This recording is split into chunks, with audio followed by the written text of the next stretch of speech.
Good evening. Good evening. I am on. I'm running a little late tonight. I was wanting to, as I said in the last video, I was wanting to get through 5 through 10. That is not going to happen.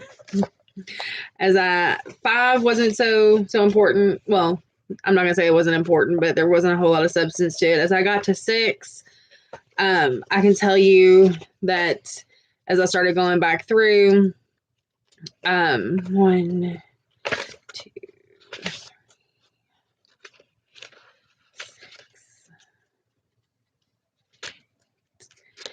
8 executive orders and 2 memorandums that were attached to executive order number 6. So some of the executive orders that were revoked, I have not had a chance to go through them all, so we're going to actually go through them all tonight. That is where we are. I'm going to give it just a couple of minutes. I know I've got on late. I've got one person with me tonight. Hello, how are you? I don't know if it's my one lone. Oh, I've got 2 on. Hey guys, how are you? I'm gonna give it a couple of minutes and see who hops on. But again, this one is I'm gonna start off with EOs. If you guys want to talk about something, well, I lost one. Somebody didn't want to talk about EOs. That's fine. But this is this one that I'm going to go over that has so many of the revoked ones in it. It's all about energy, which I think is pretty important considering that this is the one where he killed the Keystone Pipeline. So yeah, this one's pretty interesting. Like I said, it's got a lot of substance to it. So I'm going to take my time going through it. If you have questions, obviously, throw those up in the comments. Like I said, I'm going to wait a couple, just a minute or two. Like I said, I got started late. So like I said, if it's my one lone nut that's always with me, hi. You aren't who I thought you were last time. So I don't know who you are, but thanks for joining me again. Yeah. Give it a minute and see if anybody else hops on.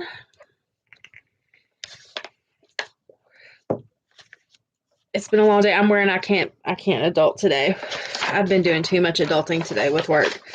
I don't want to adult anymore, but I guess I'm going to adult some more. So, yay. Yay.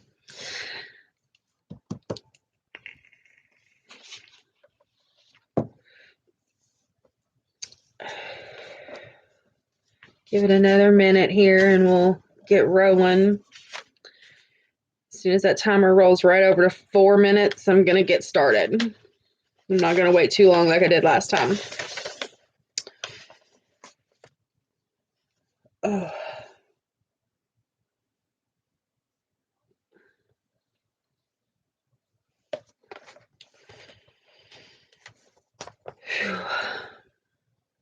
Well, my one lone nut, I hope you're well tonight. Hope you're staying in and staying warm. Getting more snow. Yay. Yay. At least it's not as much as we got last time. So I'm pretty glad about that. All right, 4 minutes. We're at it. Let's do this. All right, so executive order. This was also done the first day in office. This one is 13989. This one is the ethics commitments by executive branch personnel.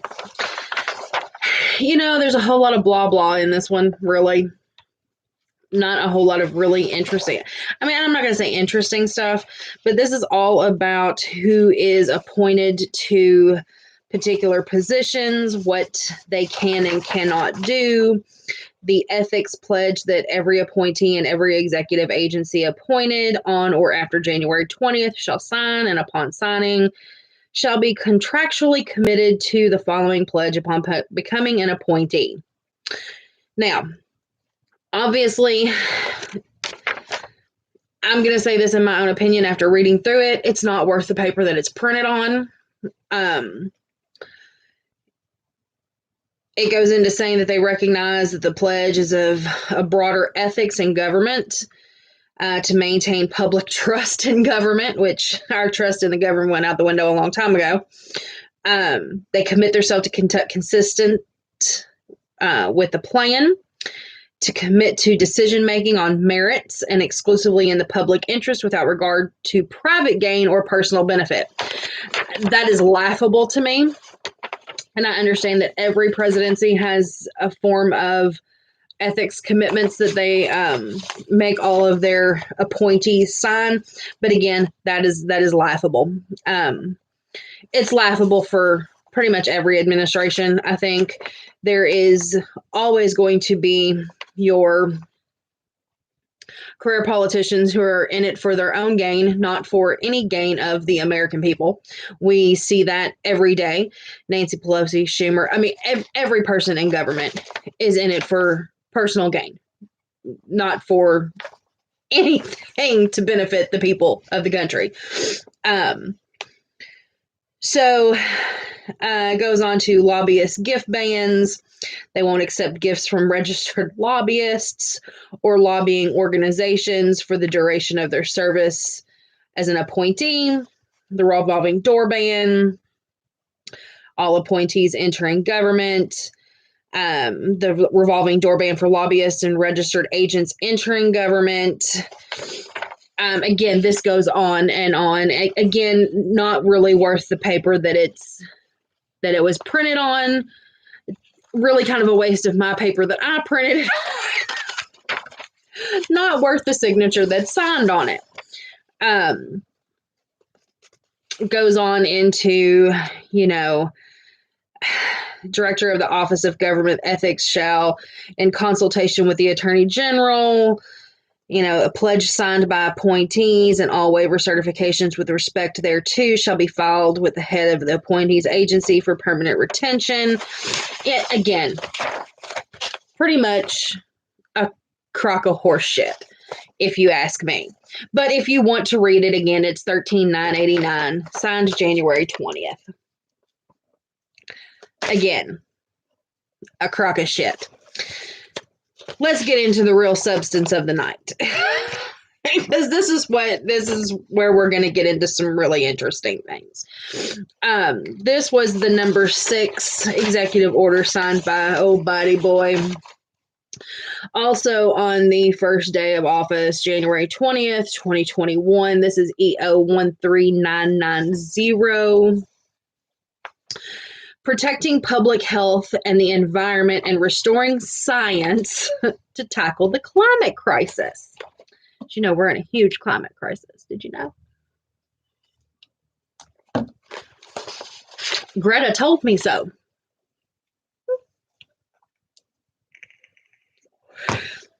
So, section 1. I'm not going to read verbatim word for word. I'm just picking out little inserts here because you are not a 5-year-old and I do not have to read to you the entire order, but I do want to pick out specific things and talk about them. It states that this order's policy,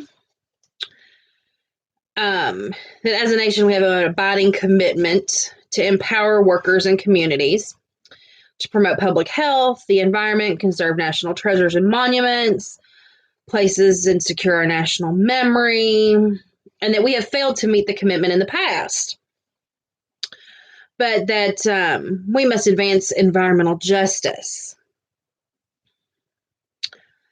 And that we must be guided by the best science in our decision making. And that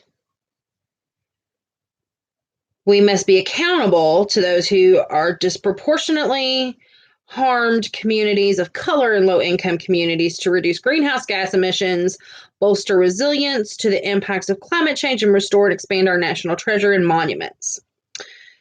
And we must prioritize both environmental justice and the creation of the well-paying union jobs necessary to deliver on these goals. I'm going to underline that part, creation of well-paying union jobs necessary to deliver on these goals. You know, Biden ran on the fact that he was pro-union. He said that over and over again, that he was pro-union. And before I even got to the Keystone part of this, I'm thinking, you say you're pro-union, but throughout this entire document, it is basically talking about eliminating union jobs. So, again, you know, here we go. We want to take an assault on union jobs, good union jobs, but mind you, that they don't deem environmentally prosperous or safe.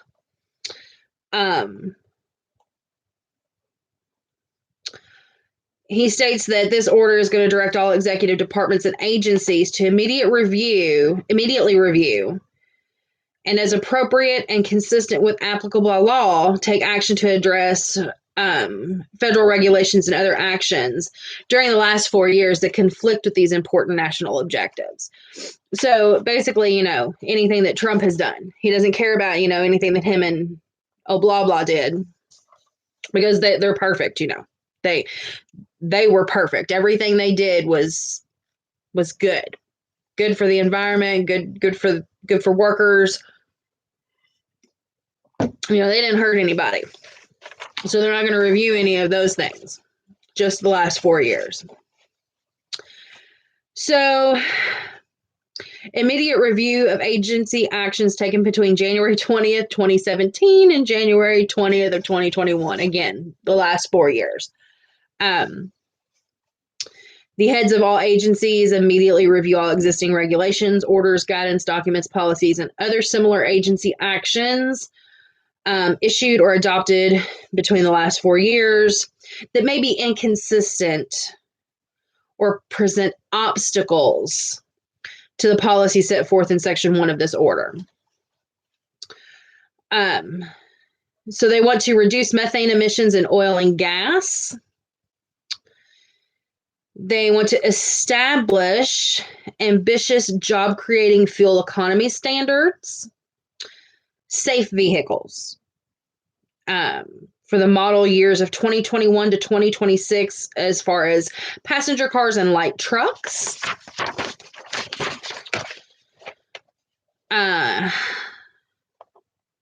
They want job-creating appliance and building efficiency standards for energy conservation programs for appliance standards. Now, if you're from Kentucky, like I is, what is one of the biggest appliance makers in Kentucky? I'll give it to you in 3, 2, 1. That would be GE. So, GE employees out there, start watching for this. They're going to start changing some of your standards. Guarantee it.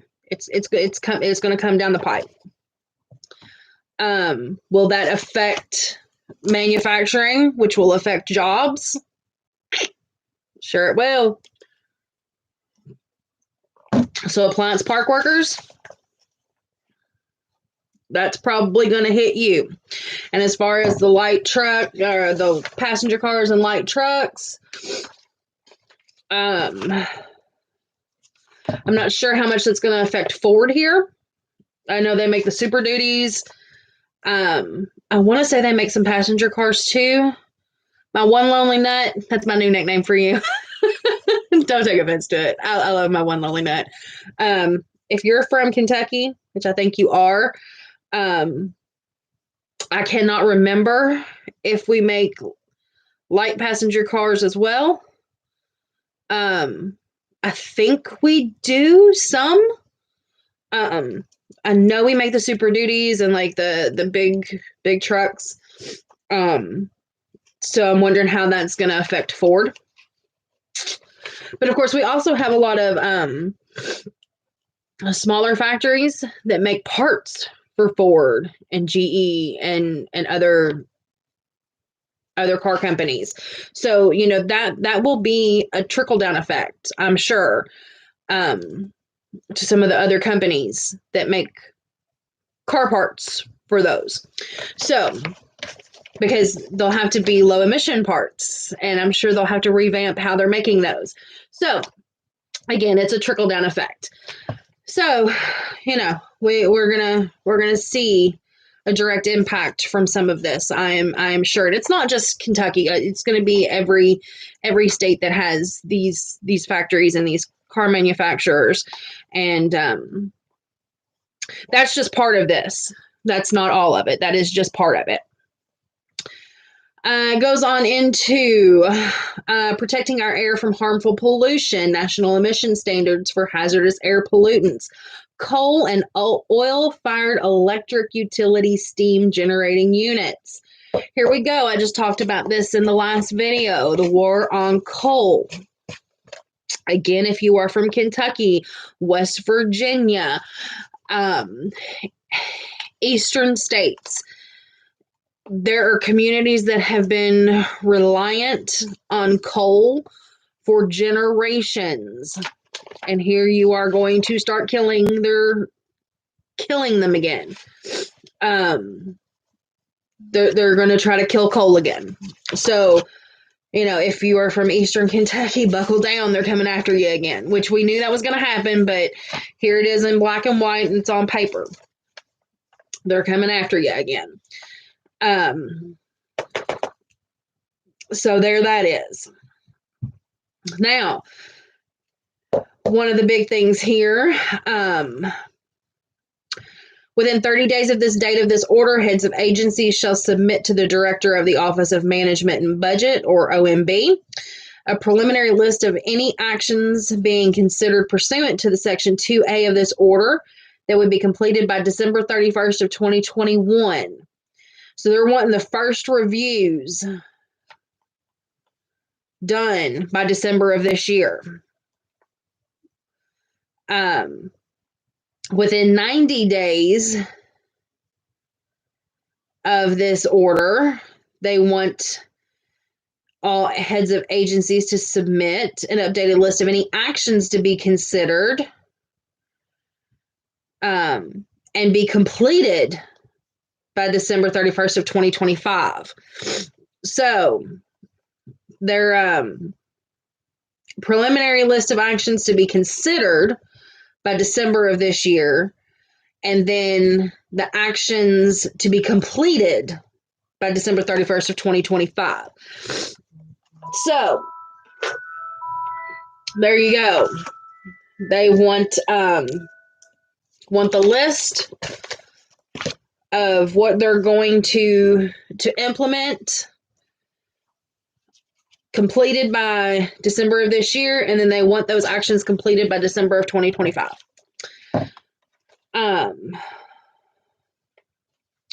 Heads of agencies shall appropriate and consistent with applicable law, consider whether to take any additional agency actions to fully enforce policy set forth in Section 1 of this order. Proposing new regulations to establish comprehensive standards on performance and emission guidelines for methane and volatile organic compound emissions, including exploration and production, transmission, processing, and storage by September 2021. And then they're proposing a federal implementation plan for the EPA of findings of failure to submit state implementation plan of revision for oil, natural gas industry, air quality standards, and for the states in the ozone transport region for California, Connecticut, New York, Pennsylvania, and Texas by January of 2022. So California, Connecticut, New York, Pennsylvania, and Texas, they are directly coming after you. And all you lovelies in New York, Pennsylvania, California, and Connecticut, you guys that voted for him, he's coming directly after you. So all you little liberal states that wanted this guy in, I hope you enjoy what you're getting ready to get. Texas, I feel for you because you didn't want him. You didn't want him in the first place. So, yeah. That's fantastic. Don't you think?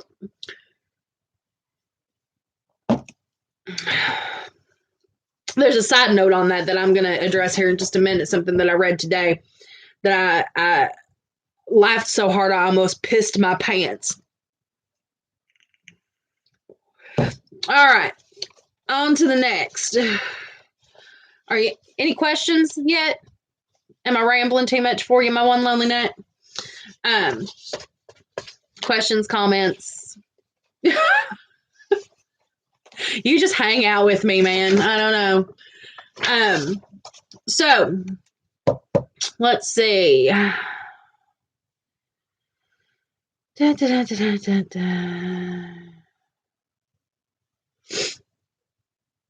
I find this funny. In carrying out the actions directed in this section, heads of agencies shall seek input from public and stakeholders. Who are these lovely little stakeholders? Because the stakeholders are mentioned a couple of times in this. So I'm curious as to who the stakeholders are. Restoring national monuments. You know, this is all also about some things that Trump passed and some EOs. A review of the monument boundaries and conditions that were established by Proclamation 9681, December 4th, 2017, modifying the Bears Ears National Monument, Proclamation 9682. So they're going to look and see if the boundaries and conditions that existed as of January 20th, 2017 are still appropriate. And see if they're consistent with law and may consider appropriate. See if the secretary considers them appropriate to carry out the policy set forth in this order. So that basically they're just going to review those and decide if we don't think that, it's lawful enough, we're going to revoke those two. This Arctic refuge. This is something that, blah, blah, had his hands in back when he was in office. So it goes into talking about that the alleged legal deficiencies underlying the program, including the inadequacy of environmental review required by the National Environmental Policy Act. Secretary of Interior shall, as appropriate and consistent, may place a temporary moratorium on all activities in the federal government relating to implementation of the Coastal Plain Oil and Gas Leasing Program, the Arctic National Wildlife Refuge. The Secretary is going to review the program and do a comprehensive analysis on the impacts of the oil and gas program. The Executive Order 13754, December 9th of 2016. So that was under blah, blah, the North Bering Sea Climate Resilience. And the Presidential Memorandum, December 20th, 2016, withdrawal of certain portions of the United States Arctic Outer Continental Shelf from mineral leasing. President Obama withdrew areas in Arctic waters and the Bering Sea from oil and gas drilling. Subsequently, the order was revoked April 28th, 2017 by Donald Trump. They are hereby reinstating the original order, blah, blah's order. So you were not going to be able to do any offshore drilling in the Arctic waters. I mean, does that surprise you? So there's that. Again, Biden's not really capable of coming up with anything on his own. I anticipate seeing a whole lot of Obama administration stuff being put back into place again because Biden does not have a brain cell in his head to come up with anything on his own. He's going to revert everything back to Obama days. So, that shouldn't surprise us too much. I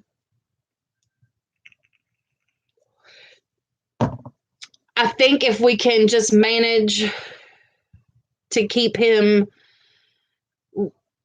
recycling Obama policy for 4 years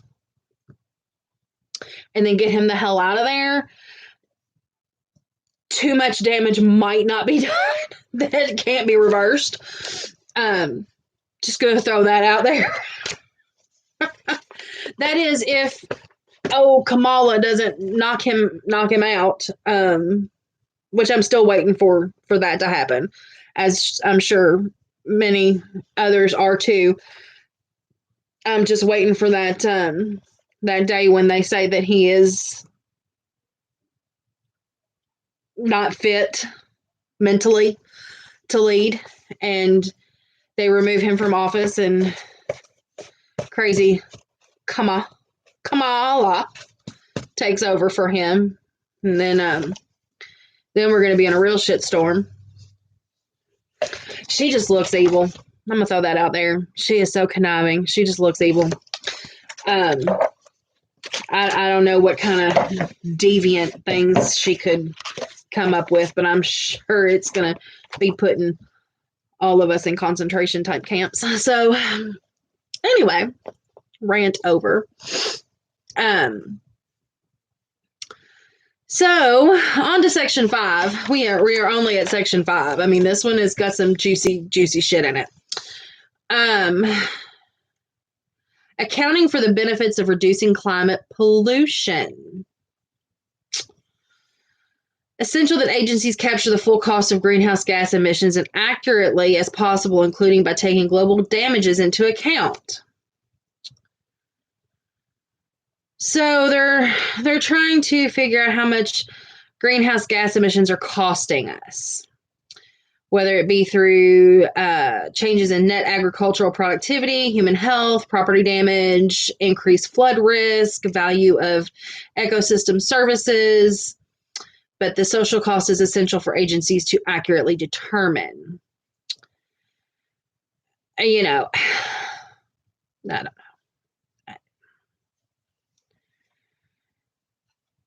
So we are going to try to put a price tag on it, I guess. Again, we're talking about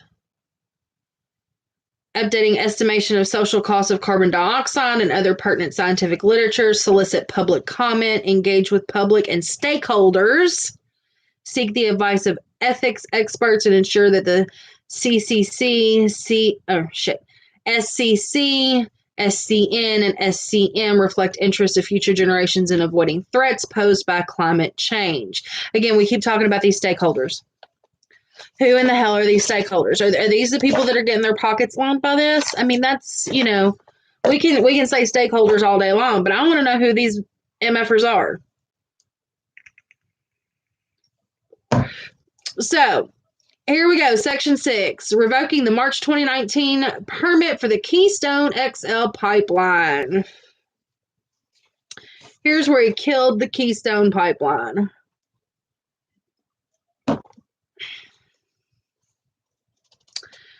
Yep. It's where he revoked it. March 29, 2019, President granted Trans-Canada Keystone Pipeline the permit to construct, connect, operate, maintain pipeline facilities. Subject to express conditions of potential revocation in the President's sole discretion. The permit is hereby revoked.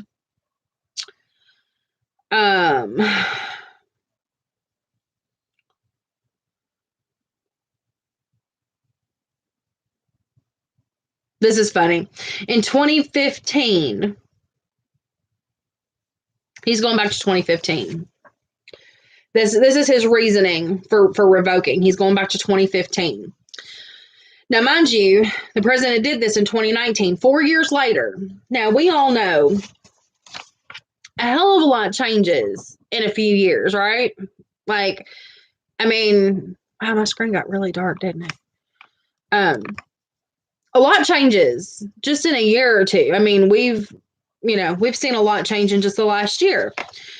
So he goes on to say that, and I am going to read this part because I think it shows his mental deficit. That in 2015, following an exhaustive review, the Department of State and the president, which means in 2015, who was our president, oh, blah, blah, determined that approving the proposed Keystone XL pipeline would not serve the U.S. national interest. That analysis, in addition to concluding that the significance of the proposed pipeline for our energy security and economy is limited, stressed that the United States must prioritize the development of a clean energy economy, which will in turn create good jobs. That analysis further concluded that approval of the proposed pipeline would undermine U.S. climate leadership by undercutting the credibility and influence of the United States in urging other countries to take ambitious climate action. Now, I'm going to point out here, because this is going to become important here in just a minute, when I point out a different section, okay? The analysis further concluded that approval of the proposed pipeline would undermine U.S. climate leadership by undercutting credibility and influence of the United States in urging other countries to take ambitious climate action. Now, here in just another couple of sections, I'm going to be reading something else that I have highlighted because it's very important to the point I'm going to be making.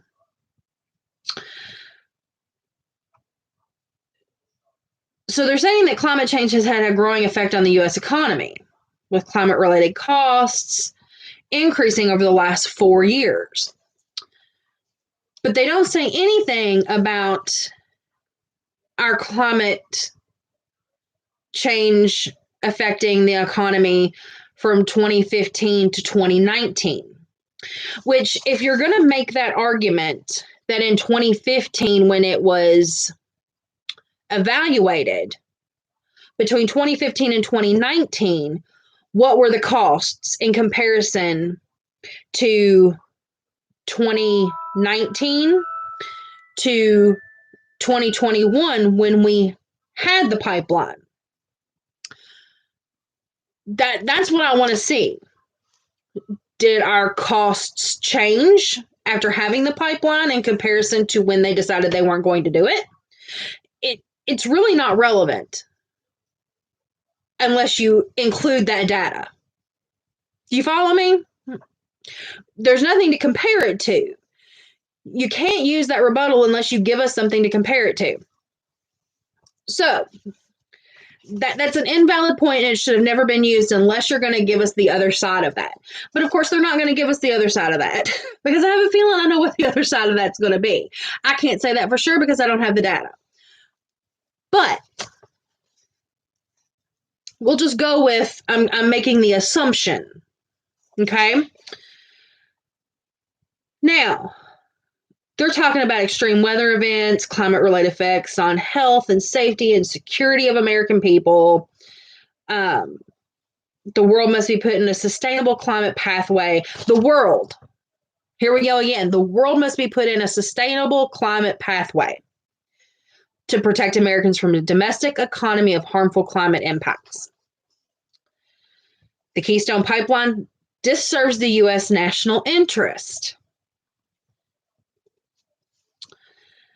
So it goes on down talk about we need to create good, clean energy jobs. And it goes back to what I said yesterday, or not yesterday. Yeah, maybe it was yesterday. Lord, I can't even remember the days. It was on my last video about how, and again, and I felt like I generalized Eastern Kentucky people. Not everybody in Eastern Kentucky only has an 8th grade education. There's a lot of people that graduate high school in Eastern Kentucky. I don't want you to think that everybody in Eastern Kentucky is stupid or doesn't have an education. There's a lot of people that do. But I do know for a fact that there is a good portion of people that do not finish high school, do not get a GED, have an 8th, 9th grade education. You cannot expect them to be competitive for these new energy jobs that you're putting out there with no background in this new clean energy. Okay? You can't expect them to be competitive in that field. So it's, again, you can say, okay, I'm going to take your coal job away, but I'm not going to give you a replacement job because you may or may not be qualified for that job. So it's not okay. Again, it's a smack in the face to these people to take away their livelihood. So it goes on to say, and again, I am going to read this verbatim because it makes a point back to what I was talking about earlier. Our domestic efforts must go hand in hand with U.S. diplomatic engagement. Because most greenhouse gas emissions originate beyond our borders. Such engagement is more necessary and urgent than ever. The United States must be in a position to exercise vigorous climate leadership in order to achieve significant increase in global climate action and put the world on a sustainable climate pathway.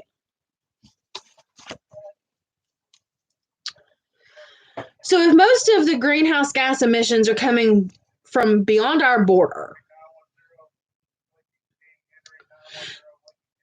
this is nothing more than what Trump has said over and over and over again. The U.S. is not the problem. It's the other countries that are the problem that are emitting all these greenhouse gases and polluting everything. Get them in line. We're in line. We're in compliance. We're in compliance even though we're using coal and using oil. I mean, just admit it. So what's the problem with the Keystone Pipeline? Why are we eliminating those jobs if we're still in compliance even with it?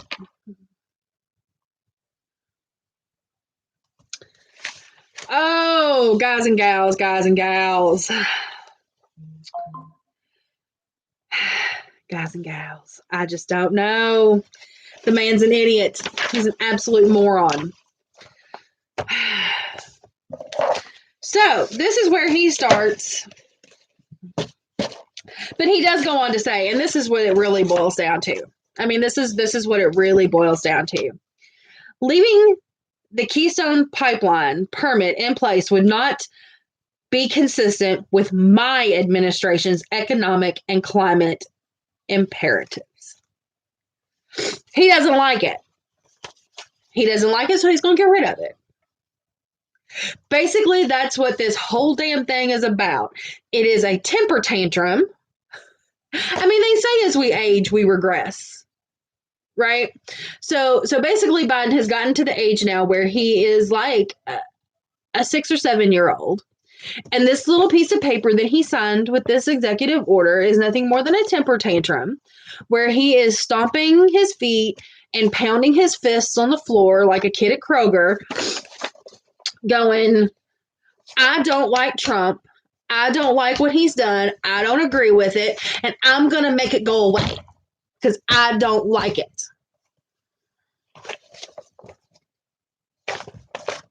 I mean, that's where we are. That's where we are, kids. that's where we are.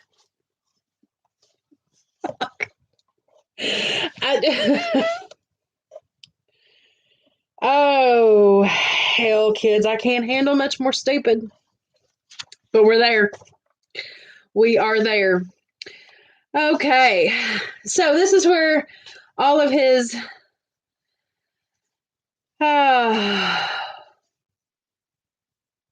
revokes come in, where he is revoked. So these are the ones that I haven't really had a whole lot of, and there's a lot of them that he revoked in this one. So we're going to start with his first one. Other revocations. Executive Order 13766, January 24th, 2017. Expediting environmental reviews and approvals for high priority infrastructure and projects. I did read through this one a little bit. I lied.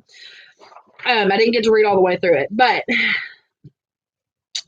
this is Executive Order 13766. This is from 2017. This is Donald Trump's. The purpose of this, and just from the brief look at it that I did, this looked like a really, and again, even if I wasn't a Trump supporter, this looks like a really good plan that he had here. Infrastructure investment,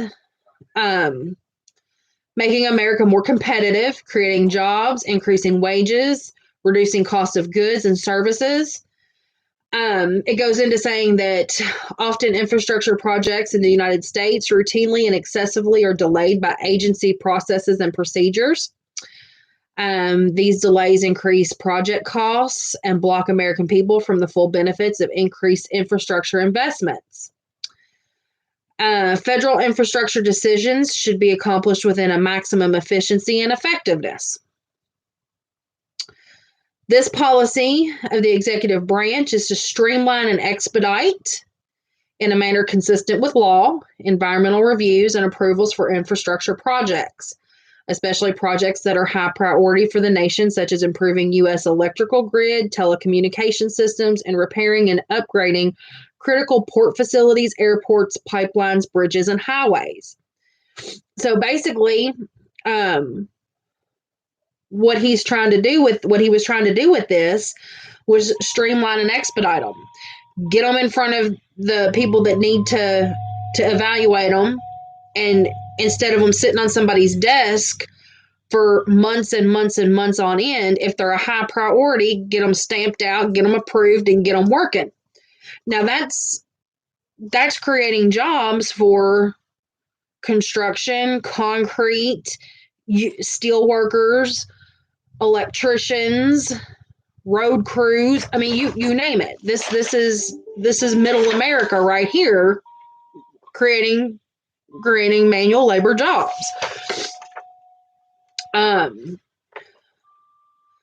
With respect to infrastructure projects, federal reviews and approvals upon governor or state. Okay, here it is.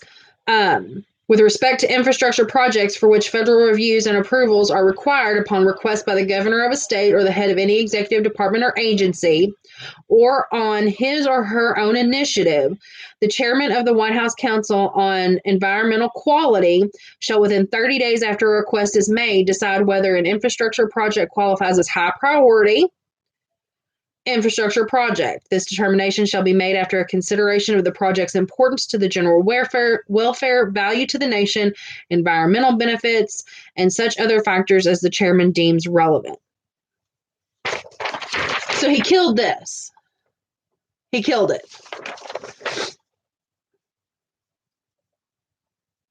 Why would we kill this? Why would we kill this when it's creating jobs? Well, we don't want to create jobs, do we? Heaven forbid we create jobs in America. All right. The next one that he revoked. 13778. This was February 28th of 2017. Restoring the rule of law, federalism, and economic growth by reviewing Waters of the United States rule. I have not read through this one. We're going to read through it together.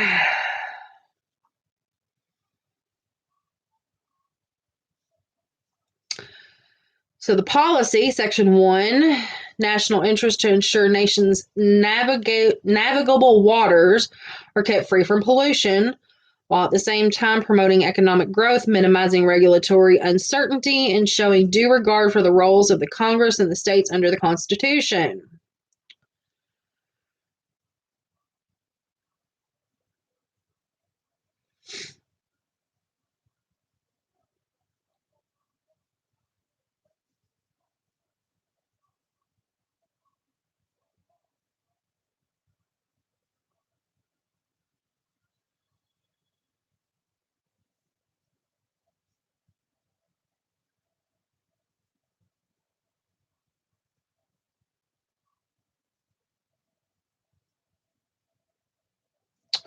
So, review of the Waters of the United States rule. The Administrator of the Environmental Protection Agency, the EPA, and the Assistant Secretary of the Army for Civil Works, the Assistant Secretary, shall review the final rule entitled Clean Water Rule Definition of Waters of the United States for consistency with the policy set forth in Section 1 of this order. For notice and comment, a proposed rule rescinding or revising the rule as appropriate and consistent with law.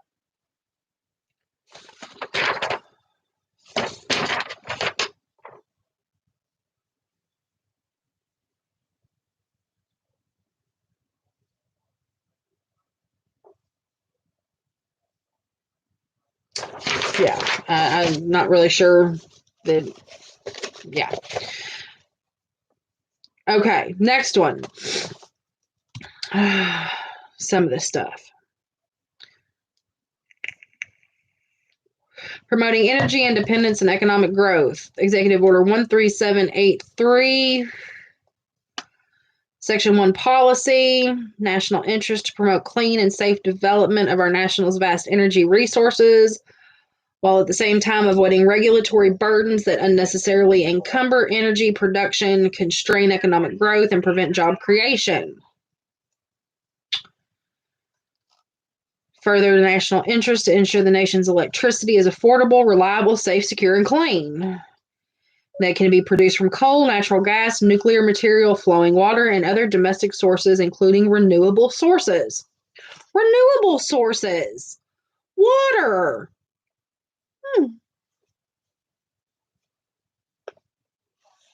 Okay.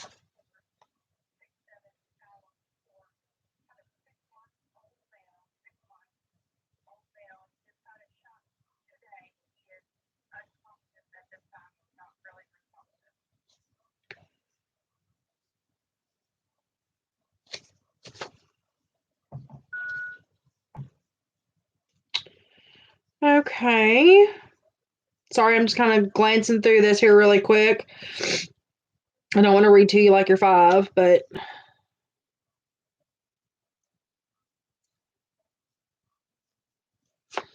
according to the policy, United States Executive Department and agencies immediately review existing regulations that potentially burden the development or use of domestically produced energy resources and appropriately suspend, revise, or rescind those that unduly burden the development of domestic energy resources beyond the degree necessary to protect the public interest or otherwise comply with law.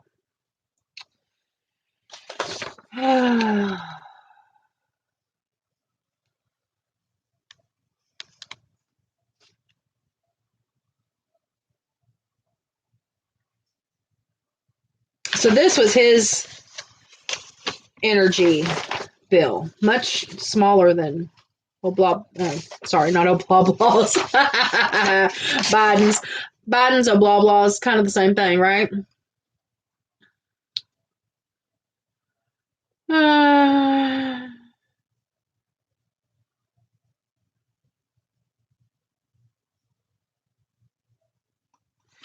Yeah. Okay. So next. This one was revoked 13792, April 26, 2017. Review of designations under the Antiquities Act.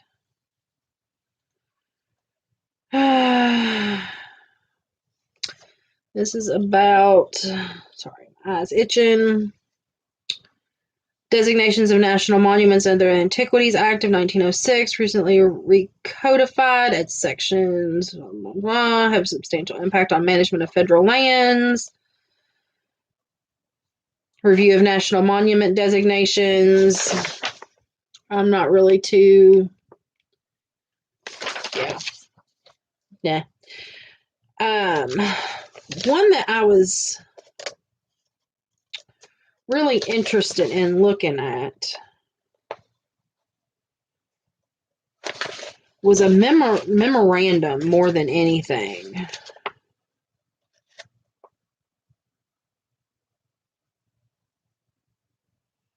But I do want to review a couple of these.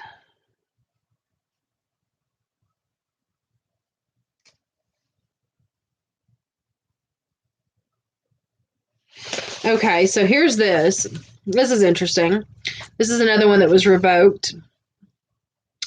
This is Executive Order 13795, April 28th, 2017, implementing an American First Offshore Energy Strategy.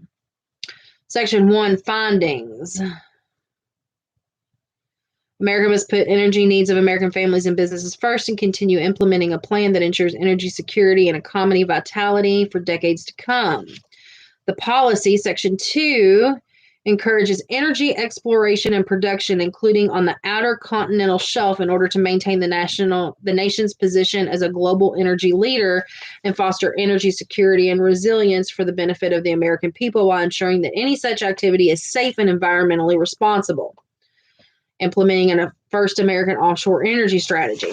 So this goes back to basically the North Bering Sea climate resilience, where he ixnayed Obama's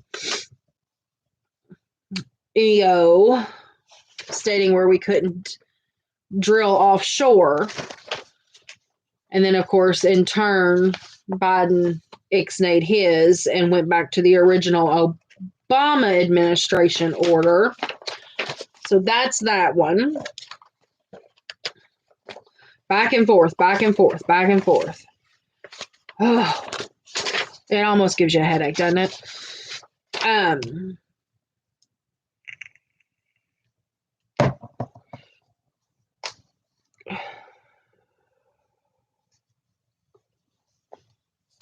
Okay, so this one was also revoked. Order 13868, April 10th, 2019, promoting energy infrastructure and economic growth.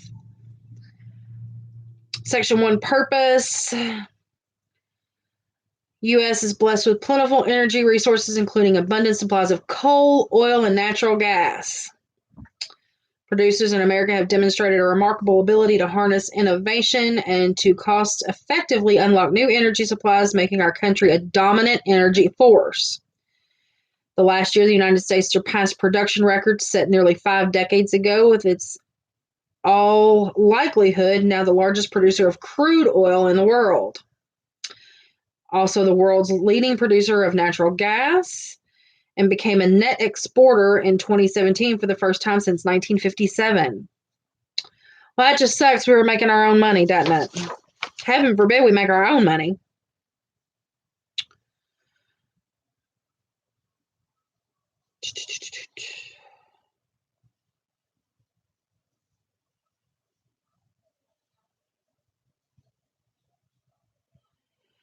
So the policy, efficient permitting processes and procedures that employ a single point of accountability, avoid duplicative and redundant studies and reviews, and establish clear and reasonable timetables. Regulations that reflect best practices and best available technologies. Timely action on infrastructure projects that advance America's interests and ability to participate in global energy markets. Increased regulatory certainty regarding a development of new energy infrastructure, effective stewardship of American natural resources, and support for American ingenuity, the free market, and capitalism. So that was revoked. Revoke. Another executive order. This is about COVID. I could care less. COVID is a joke. So I'm just going to pass that right over. I'm not even going to deal with that. I have my own theories about COVID. I'm sure as most of you do. Executive Order 13834, May 17th, 2018, Efficient Federal Operations. This is all about energy again. Goals for agencies, implementing a policy set forth in Section 1 of this order. Achieve and maintain annual reductions in building energy use and implement energy efficiency materials that reduce costs. Again, implement waste prevention and recycling measures to comply with all federal requirements with regard to solid, hazardous, and toxic waste management. Acquire, use, and dispose of products and services, including electronics, in accordance with statutory mandates and purchasing preference, federal acquisition regulation requirements. Again, we're, Okay, so now we're getting into the memorandums that were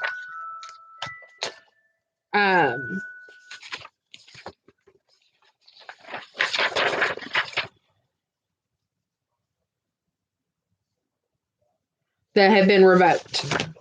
And there's several of them too. I mean, Biden is just getting all revoke happy. Revoke happy.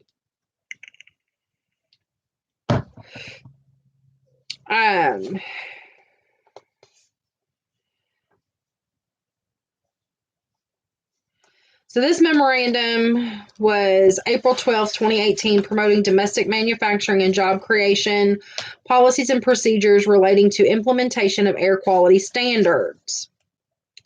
This memorandum was for the administrator of the Environmental Protection Agency, so for the EPA. Under the Clean Air Act, Public Law 88 through 206, the EPA establishes national ambient air quality standards for certain common air pollutants, often referred to as criteria pollutants, which it must review every 5 years. Over the past 4 decades, the EPA has revised these standards a number of times to increase their stringency, including revisions to the standards for ozone, particulate matter, and 4 other criteria pollutants. Since 1970, emissions and criteria pollutants have declined dramatically and air quality has improved significantly. At the same time, each new revision of the NAAQS triggers numerous new planning, permitting, and other requirements for affected states, localities, and regulated entities.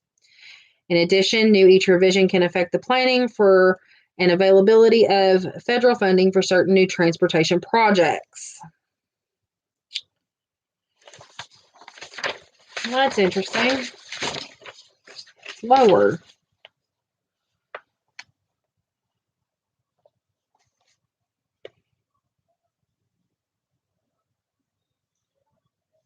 Find that interesting that it's lower?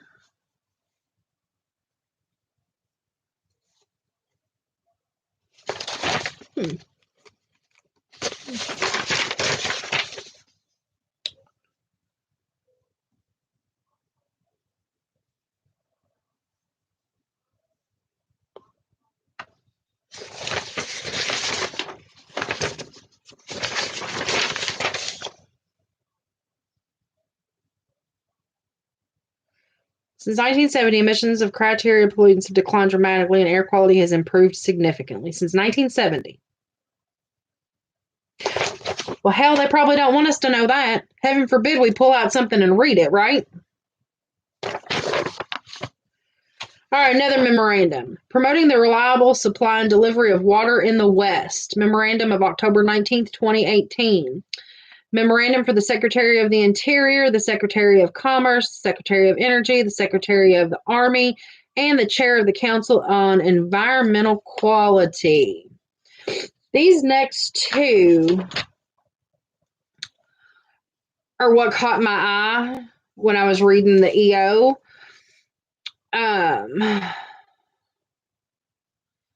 So the policy section 1 on this. During the 20th century, federal government invested enormous resources in water infrastructure throughout the western United States to reduce flood risks to communities, to provide reliable water supplies for farms, families, businesses, fish, wildlife, and generate dependable hydropower. Decades of uncoordinated piecemeal regulatory actions have diminished the ability of our federal infrastructure however, to deliver water and power in an efficient, cost-effective way. Unless addressed, fragmented regulation of water infrastructure will continue to produce inefficiencies, unnecessary burdens, and conflict among the federal government, states, tribes, and local public agencies that deliver water to their citizenry.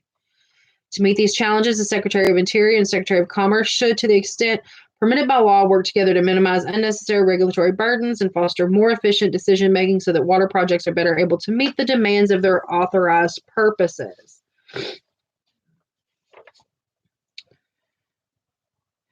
Identify major water infrastructure projects in California for which the Department of the Interior and Department of Commerce have joint responsibility under the Endangered Species Act of 1973, ESA Public Law 93 through 205, or individual responsibilities under the National Environmental Policy Act of 1969, NEPA Public Law 91 through 190.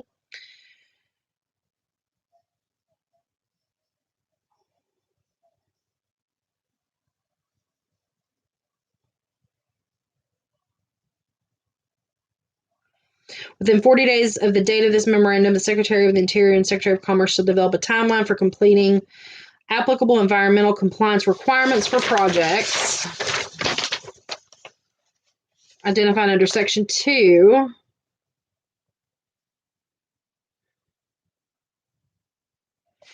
Improved forecasts of water availability to facilitate greater use of forecast-based management and use of authorities and capabilities provided by the Water Research and Forecasting Innovation Act of 2017 and other applicable laws. Secretary of Commerce shall convene water experts and resource managers to develop an action plan to improve the information and modeling capabilities related to water availability and water infrastructure projects.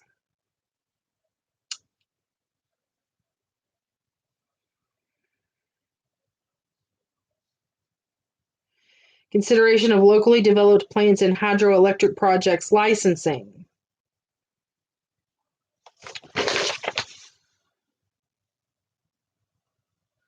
Streamlining regulatory process and removing unnecessary burdens on the Columbia River Basin water infrastructure.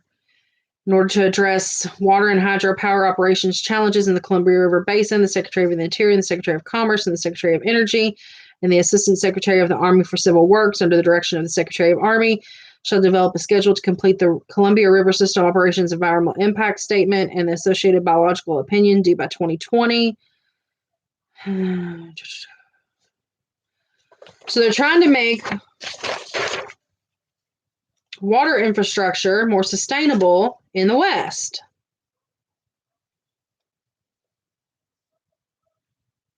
But Biden ixnayed that. Now this one, memorandum February 19th, 2020, developing and delivering more water supplies to California. Policy for decades, many of our federal Western water infrastructure investments have been undermined by fragmented and outdated regulatory actions. So he references what I just read in memorandum October 19, 2018, promoting reliable supply and delivery of water in the West. He directed Secretary of Commerce, Long-Term Coordinator Operations, Central Valley Project and California State Water Project to issue an updated plan of operations, a more cost-effective way. Enhancing water supplies while appropriately protecting species and habitats. The new framework set forth in these documents is expected to deliver more water to communities while using science and investments appropriately to protect affected species and their habitats. This is a good first step, but I believe more can be done. Therefore, I direct the Secretary of the Interior and Secretary of Commerce to build upon the success of the plan and ROD by supplementing the resulting operations consistent with applicable law to make deliveries of water more reliable and bountiful to help develop and deliver water supplies to the Central Valley of California. I direct those secretaries to coordinate efforts to, and list these out. So he's trying to do the same thing to get more water to California. And old Biden just said, no, we're not going to do that. Hey, California, you voted for Biden, didn't you? He just said, sorry, you don't need any more water. You can't make this shit up. But of course, I very seriously doubt that the people of California are smart enough to pull any of this up and read it. Because they're too busy, and I'm going to be crude for a moment. They're too busy licking the ball sack of all the celebrities out there to really give a damn. But it might, if you get more water infrastructure, it might help the area not be so dry, and you might not have so many fucking wildfires.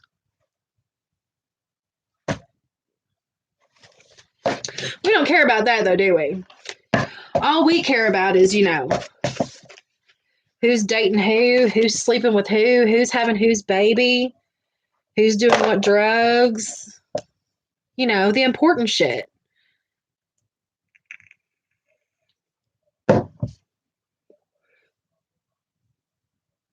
Who knows, guys? So, that took me an hour to get through two executive orders. So you see what I've been doing with my spare time. Y'all got anything? My one lonely nut. I love my one lonely nut. I don't know who you are, but I love you. You're great. You're here every week. I love it.